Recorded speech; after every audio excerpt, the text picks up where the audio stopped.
Susubok ulit pero sa tamang tao na. Ulo lang sabihin mo susubok ulit pero sa gwapo ulit.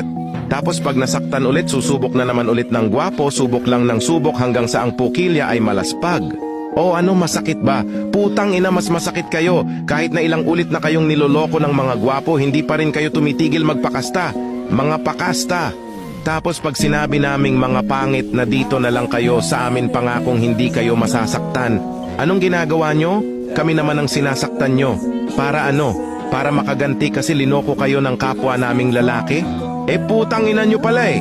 Mga gwapo lang ang nangloko sa inyo, bakit kami ang gagantihan nyo? Mga siraulong sabik mahalin ng totoo pero laging gwapo ang hanap, mga putang ina nyo.